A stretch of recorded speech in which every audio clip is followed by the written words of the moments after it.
Happy New Year, everyone! Before we get into this year's reviews, I wanted to quickly take a look back at 2024 and do a video on the top 5 and bottom 5 movies, TV shows, and the topic of this video games. This year was overall just okay for video games. It's not awful, but it's not amazing either, especially after 2023. Most of the news around games this year were about studios getting shut down and AAA continuing to eat its own tail. But that being said, there were still a handful of amazing games. So let's get into the top 5 best and worst video games of 2024.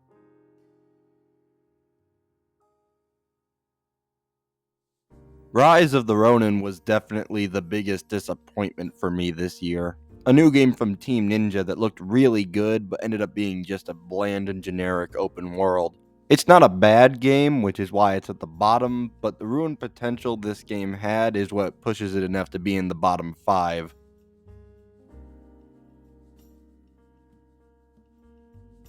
There are rare times where a game can come out and completely surprise you with just how creative and full of depth it is, and that game for me is Animal Well. The first game from publisher Big Mode had a lot to prove, and it ended up not only meeting expectations, but also exceeding them with its unique world and mechanics. I really can't wait to see what the developer of this game and Big Mode do next.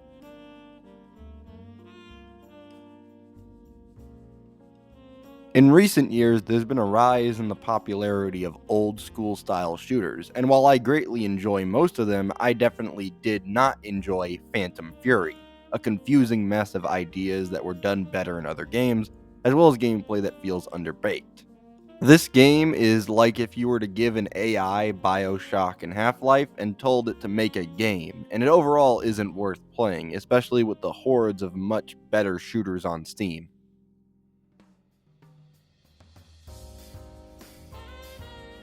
Not every game needs to be a large journey to be amazing.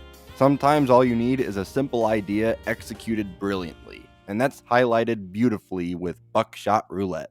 Buckshot Roulette is a game that does so much with so little, and shows a staggering amount of creativity in its visuals, gameplay, and soundtrack to create a really wonderful experience. A wonderful experience that's now even better thanks to an update which added multiplayer after I wrote my review that breathed new life into the game.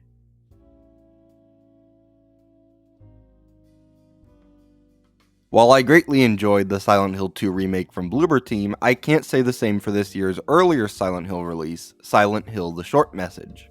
A game with no sense of what makes good horror and just throws flashing lights and images as well as cheap chase sequences at you. I know some people will say that it's not fair to judge this game so harshly because it was made as a free experience, but to that, I point in the direction of Big Catch Tackle Box, which is also a free experience that not only has more content, but is also just a good game on its own.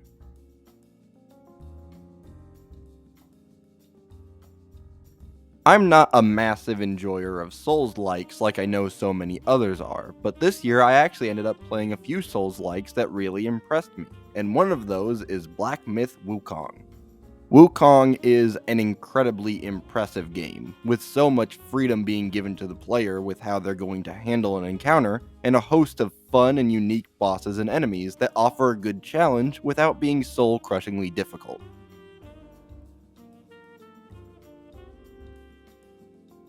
I hate it when developers mess with a perfectly good formula for no good reason, and sadly, it seems like that's exactly what happened with South Park Snow Day, which is a boring, slow, clunky, and just plain ugly game.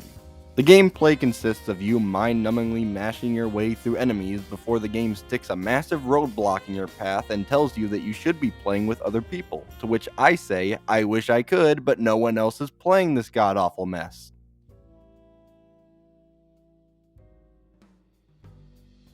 It might have won Game of the Year, and I do love this game a whole lot, but it looks like for me, Astrobot will have to settle for silver. Astrobot is a wonderful game with tightly knit gameplay, a charming art style, and vibrant animations, all with a banging soundtrack to boot. I'm glad that this game ended up winning Game of the Year, mainly because I hope Sony can learn a lesson that we want more games like this, and not.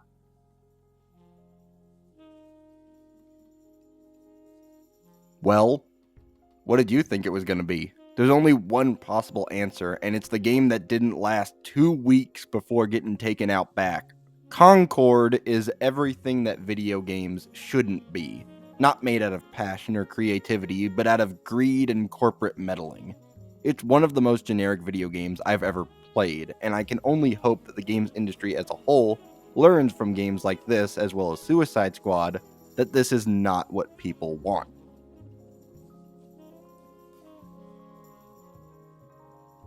Usually, when I play a game for a review, I play it, review it, and then don't touch it again for a while.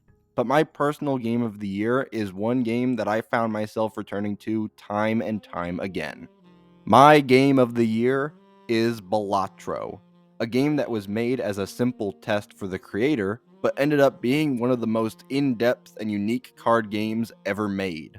I have a feeling that Balatro will continue to find great success, and I hope it can inspire other game developers to take more chances on smaller ideas. I understand that the developer isn't comfortable with his game reaching the success that it has, but I personally think that he should be proud of what he's made, because Balatro is truly special. That's all I got for now. Be sure to like, comment, subscribe, share with your friends, and hit that bell icon to be notified for whenever I make a new video. The next video should be a top and bottom 5 movies of 2024. So if you're interested in that, or interested in supporting the channel more, then turn on notifications and check out my other videos. Okay, that's it. Bye.